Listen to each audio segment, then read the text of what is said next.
एक छोटे से गांव में श्रीधर नाम का एक व्यक्ति रहता था। स्वभाव से थोड़ा कमजोर और डरपोक किस्म का था।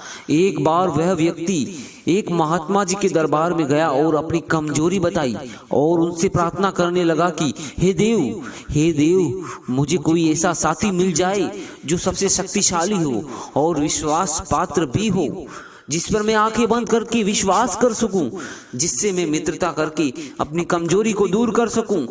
हे देव, भले ही एक साथी मिले पर ऐसा मिले कि वो मेरा साथ कभी ना छोड़े। तो महात्मा जी ने कहा, पूर्व दिशा में जाना और तब तक चलते रहना जब तक तुम्हारी तलाश पूरी ना हो जाए। और हाँ, तुम्हें ऐसा साथी अवश्य मिलेगा जो तुम्हारा साथ कभी नहीं छोड़ेगा, बशर्ते कि तुम उसका साथ कभी ना छोड़ो। श्रीधर ने कहा, बस एक बार वो मुझे मिल जाए, फिर मैं उसका साथ कभी नहीं छोड़ूंगा। पर देव मेरी तलाश पूरी तो होगी ना। महात्मा जी ने कहा, हे वत्स, यदि तुम सच्चे दिल से पाना चाहते हो तो बहुत ही सुलभता से तुम्हें वो मिल जाएगा, लेकिन वो नहीं चाहते सच्चे मन से तो बहुत दुर्लभ है।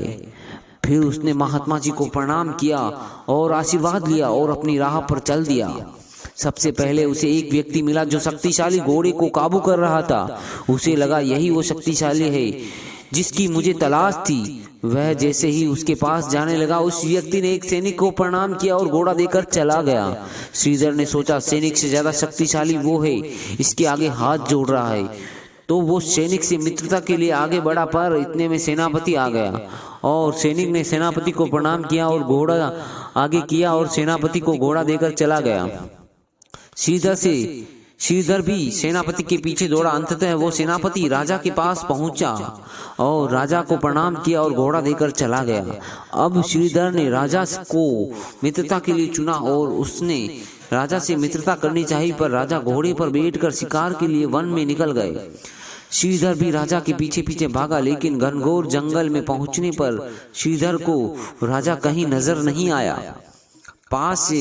प्यास से श्रीधर का गला सूख रहा था। थोड़ी दूर गया तो एक नदी बह रही थी। वो पानी पीकर आया और एक वृक्ष की छांव में बैठ गया। वहां एक राहगीर जमीन पे सोया था।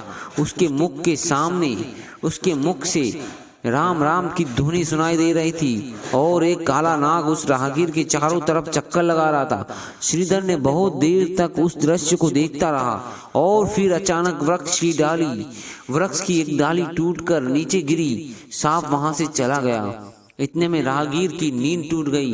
राहगीर उठा और राम का सुमिरन करते हुए अपनी राह पर चला गया। श्रीधर पुनः महात्मा जी के आश्रम में पहुंचा और सारा किस्सा सुनाया। तो उसने पूछा, हे नाथ, बस मुझे इतना बता दीजिए कि वो काला नाग उस राहगीर के चारों ओर चक्कर काट रहा था, पर उस राहगीर को डस क्यों नहीं पा रहा था? लगता है देव की कोई अदृश्य शक्ति उसका रक्षा कर रही थी। महात्मा जी ने कहा, वत्स, उसका सबसे सच्चा साथी ही उसका रक्षा कर रहा था जो उसके साथ था। श्रीधर ने कहा, देव? कौन सा देव? वहां तो कोई भी नहीं था, बस संयोगवश हवा चली और वृक्ष की डाली टूटकर गिर गई। तो दोस्तों, आपको कहानी कैसी लगी कमेंट में बताएं।